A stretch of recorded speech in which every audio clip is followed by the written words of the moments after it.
5 weeks of war గడిచింది, long war. ఖచ్చితంగా ఇంత వార్ తర్వాత కూడా ట్రంప్ ఇదే వార్నింగ్ ఇస్తున్నాడంటే ఖచ్చితంగా we can see the seriousness in his warning, we can understand the seriousness in his warning. ఎందుకంటే even it's very difficult for Trump to continue this war like this, ఇలా continue చేయడం. At the same time ఇరాన్కి, ఇజ్రాయెల్కి, అమెరికాకి మధ్యలో కూడా కొంత disturbances కనిపిస్తున్నాయి. ప్రెషర్ బాగా పెరుగుతోంది, బిల్డప్ అవుతోంది. At this rate they can't continue this war, any of them, both sides, Israel and America or Iran, ఎవరు కంటిన్యూ చేయలేని పరిస్థితుల్లో ఉన్నారు. They need to finish this war either by peace talk or by finishing any one of their opponent from each side.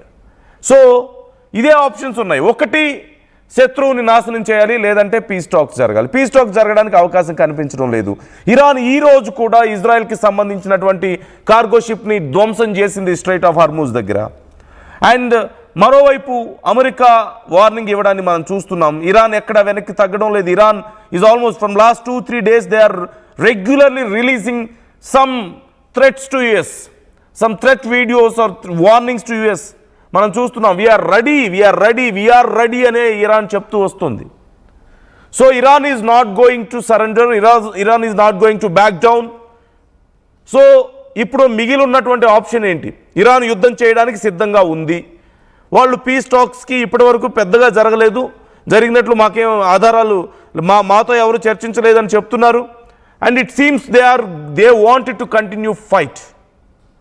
So it's very clear from one side, they are ready to lose even if needed, they are ready to lose anything, కానీ చివరి వరకు పోరాటం చేయడానికి సిద్ధంగా ఉన్నారు.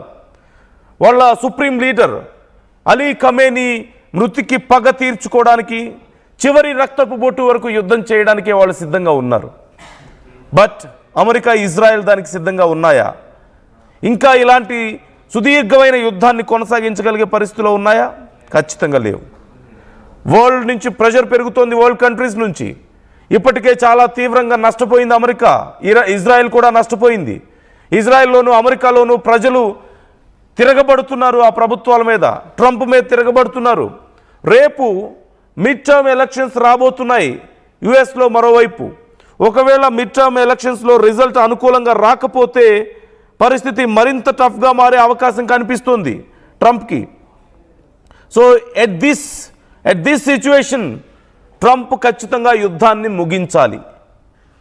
Iran నుంచి శాంతికి అవకాశం లేదు కాబట్టి ఇప్పుడు అమెరికా, ఇజ్రాయెల్ శాంతి కుదుర్చుకుంటాయా? ఒకవేళ అమెరికా కొంచెం మెత్తబడడానికి ప్రయత్నించినా ఇజ్రాయెల్ మాత్రం దాడులు చేస్తుంది. ఇదే అవకాశాన్ని ఉపయోగించుకొని ఇరాన్ని నామరూపాలు లేకుండా చేయాలని ఇజ్రాయెల్ ప్లాన్ కనిపిస్తుంది. So Israel is not ready. America మరి పూర్తిగా వెనక్కి తగ్గి ఇక నాకు చేత కాదని చేతులు ఎత్తేస్తుందా? ట్రంప్ ఆ పని చేయగలుగుతారా? కష్టంగానే ఉంది. సో రెండు వైపుల నుంచి యుద్ధాన్ని శాంతి కుదుర్చుకోవడానికి, ఈ యుద్ధంలో శాంతి కుదుర్చుకోవడానికి అవకాశాలు కనిపించడం లేదు. అండ్ ట్రంప్ ఇచ్చినటువంటి డెడ్ లైన్కి కొంచెం కూడా విలువ ఇవ్వడం లేదు Iran. Not even 1%, not even 0.1% Iran is feared. Iran is scared of Trump, not even 1%. So there is no chance of peace with dialogues. So the only way is by ending this war. కానీ ఎవరి నష్టంతో, ఎవరి మీద దాడి చేయడంతో? ఓ పక్క Iran అంటుంది మేము ఇంతకంటే పెద్ద దాడులు చేయగలుగుతాం, మా గురించి మీకు తెలియదు అని. మరోవైపు ట్రంప్ ప్రకటించినట్లుగా ల్యాండ్ మీద వెళ్ళి అక్కడి ప్రాంతాలని హస్తగతం చేసుకోవాలనుకున్న ప్లాన్కి వాళ్ళ సైన్యం నుంచే ఇప్పటి వరకు సుమారుగా 30 మంది కీలకమైనటువంటి సైన్య అధికారులు కానీ, అధ్యక్షులు కానీ అక్కడ నో చెప్పినట్లుగా తెలుస్తుంది. Most of them, almost 70% are against to Trump's decision and some of them are fired. మనం చూసాం రీసెంట్గా. సో ఇప్పుడున్న పరిస్థితుల్లో what Trump is going to do అన్న మాట వస్తే ట్రంప్కున్నటువంటి ఆప్షన్స్ మనం చూసాం. Ahvaz oil field, South Pars gas field, గస్ట్రాన్ oil field, Azadegan oil field, Kharg Island, అలాగే Bandar Abbas oil facility, Bushehr nuclear power plant, Shahid Rajaee power plant, Neka power plant, ఇవే ఉన్నాయి ఇప్పుడున్నటువంటి ఆప్షన్స్. సో ట్రంప్ చెప్పినట్లుగా నిజంగా దాడి చేసే అవకాశం ఉందా? ట్రంప్ అంత తీవ్రమైనటువంటి దాడులకు సిద్ధమవుతున్నాడా? లేదంటే రష్యా విషయంలో ఎలాగైతే చివరికి చేతులు ఎత్తేసాడో, పీస్ని కుదర్చలేక, యుద్ధాన్ని ఆపలేక, ఇచ్చిన వార్నింగ్ మీద నిలబడలేక, అలాగే ఈ విషయంలో కూడా సైలెంట్ అవ్వబోతున్నాడా?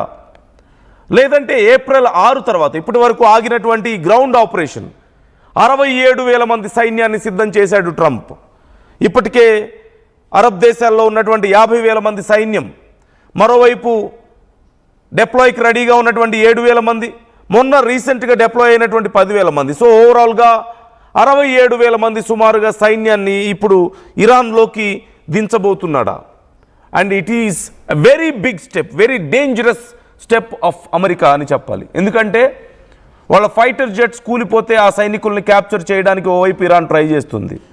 ఇరాక్లో ఉన్న అమెరికా ప్రజల్ని క్యాప్చర్ చేయడానికి ఇరాన్ ట్రై చేస్తుంది. ఈ టైంలో ఒకవేళ గ్రౌండ్ ఆపరేషన్ని మొదలు పెడితే అక్కడ ఉన్నటువంటి ప్రతికూల పరిస్థితుల్లో ఆ ఆపరేషన్ని ఫినిష్ చేయడం కష్టం. And Iran is saying 10 lakh soldiers are ready for you. నరకం ఏంటో మేము చూపిస్తాం, మీరు మమ్మల్ని స్టోనేజ్కి పంపిస్తే అంతకంటే వెనక్కి మిమ్మల్ని పంపించడానికి మేము సిద్ధంగా ఉన్నామంటూ they are exhibiting their skills. Already ఒక వీడియోను కూడా రిలీజ్ చేయడాన్ని మనం చూసాం. సో ఒకవేళ ఇదే కనుక చేస్తే మరింత మంది సోల్జర్స్ని క్యాప్చర్ చేసే అవకాశం ఉంది. 1,000 మంది అమెరికా సైనికులు ప్రాణాలు కోల్పోయే అవకాశం ఉంది. Iran is ready to lose, but America ఇప్పుడు ఆ స్థాయిలో ఉందా? అమెరికా లూజ్ అయ్యే పరిస్థితుల్లో ఉందా? ఇప్పుడు ఇదే అతిపెద్ద ప్రశ్న వస్తుంది. So what do you think viewers? మీకేమనిపిస్తుంది?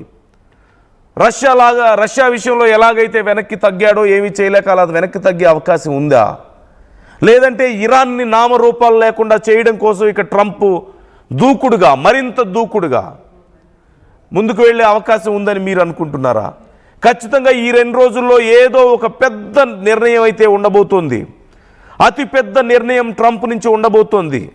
ప్రపంచాన్ని సైతం నివ్వెరపరిచే నిర్ణయం అయి ఉండొచ్చు అదని చెప్తున్నారు.